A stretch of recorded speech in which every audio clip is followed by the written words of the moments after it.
പ്രകൃതിവാതകത്തിന് India പ്രധാനമായിട്ടും ആശ്രയിക്കുന്നത് GCC രാജ്യമായ ഖത്തറിനെയാണ്. എന്നാൽ സമീപകാലത്ത് മറ്റ് പല രാജ്യങ്ങളുമായും കരാർ ഒപ്പുവെക്കുന്നുണ്ട്.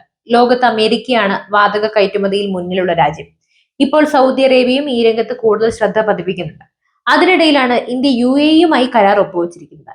UAE-യുടെ എണ്ണ കമ്പനിയായ അഡ്നോക്കും ഇന്ത്യൻ ഓയിൽ കോർപ്പറേഷനുമാണ് പുതിയ കരാർ ഒപ്പുവെച്ചത്. ഹിന്ദുസ്ഥാൻ പെട്രോളിയം കോർപ്പറേഷനുമായി വാതക കരാറിലെത്തിയ പിന്നാലെയാണ് അഡ്നോക് മറ്റൊരു ഇന്ത്യൻ കമ്പനിയുമായി ധാരണയായത്. ഇതോടെ ഇന്ത്യയിലേക്ക് വാതകം അയക്കുന്ന പ്രധാനപ്പെട്ട രാജ്യമായി മാറുകയാണ് UAE. ഇരു രാജ്യങ്ങളും തമ്മിലുള്ള വ്യാപാര കരാറാണ് ഇതിലേക്ക് വഴിതെളിച്ചത്. ഇന്ത്യൻ ഓയിലും അഡ്നോക്കും തമ്മിൽ 15 വർഷത്തേക്കുള്ള കരാറാണ് ഒപ്പുവെച്ചത്. ഓരോ വർഷവും 10 ലക്ഷം ടൺ ദ്രവ്യ പ്രകൃതി വാതകം ആണ് അഡ്നോക് ഇന്ത്യൻ തുറമുഖത്തേക്ക് അയക്കുക. UAE-യുടെ റുവൈസ് LNG പ്രൊജക്ടിൽ നിന്നായിരിക്കും വാതകം. കാർബണിന്റെ കുറഞ്ഞ അംശം മാത്രമുള്ള LNG ആണിത്.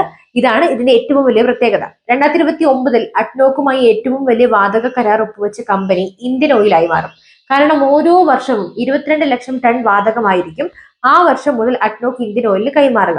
ഇന്ത്യയുടെ സുപ്രധാന ഊർജ്ജ പങ്കാളിയായി ഇതോടെ UAE മാറുമെന്ന് ADNOC marketing vice president Rashid Galfan Al Mazrouei പറയുന്നു.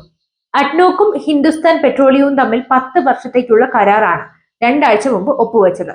ഈ മാസം 2 കരാറുകളാണ് ഇന്ത്യൻ കമ്പനികൾ UAE കമ്പനിയുമായി ഉണ്ടാക്കിയത് എന്നതും എടുത്തു പറയണം. വർഷത്തിൽ 5 ലക്ഷം ടൺ വാതകമാണ് ഹിന്ദുസ്ഥാൻ പെട്രോളിയത്തിന് നൽകുക. UAE-യുടെ റുവൈസ് വാതക പ്രൊജക്ട് പൂർണ്ണമായും പ്രവർത്തന സജ്ജമായാൽ കൂടുതൽ വാതകം ഇന്ത്യയിലേക്ക് വരുമെന്നാണ് പ്രതീക്ഷ.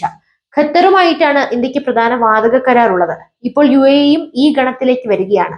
സൗദി അറേബ്യ ജാഫൂറയിൽ ഖനനം ആരംഭിച്ചു കഴിഞ്ഞാൽ ഇന്ത്യ ഈ സാധ്യത കൂടി ഉപയോഗപ്പെടുത്തുമെന്നാണ് വിവരം. ഇതോടെ GCC രാജ്യങ്ങളിൽ നിന്നും വാതകം വാങ്ങുന്ന പ്രധാന രാജ്യമായി ഇന്ത്യ മാറും. അതേസമയം ഉക്രൈനിലേക്ക് കൂടുതൽ ഡീസൽ അയക്കുന്ന രാജ്യം ഇന്ത്യയാണ് എന്ന വിവരവും പുറത്തു വന്നിട്ടുണ്ട്. കഴിഞ്ഞ മാസം ഉക്രൈനിലേക്ക് കൂടുതൽ ഡീസൽ അയച്ച രാജ്യം ഇന്ത്യയാണ്. ഉക്രൈൻ ഇറക്കുമതി ചെയ്തതിന്റെ 15.5% ഇന്ത്യയിൽ നിന്നാണ് എന്ന് ഉക്രൈൻ ഓയിൽ മാർക്കറ്റിംഗ് അനലൈസിംഗ് കമ്പനിയായ നാഫ്തോറിനോക് പറയുന്നു. 2700 ടൺ ഡീസലാണ് ഓരോ ദിവസവും ഇന്ത്യ ഉക്രൈനിലേക്ക് അയച്ചതത്രേ. കഴിഞ്ഞ വർഷം ജൂലൈയിൽ ഇത് വെറും 1.9% മാത്രമായിരുന്നു. അതായത് ഊർജ വിഷയത്തിൽ ഉക്രൈനെ പ്രധാനമായും സഹായിക്കുന്ന രാജ്യങ്ങളിലൊന്നാണ് ഇപ്പോൾ ഇന്ത്യ. ഈ സാഹചര്യത്തിൽ ഇന്ത്യക്കെതിരായ അമേരിക്കയുടെ നടപടി കൂടുതൽ ചോദ്യം ചെയ്യപ്പെടും.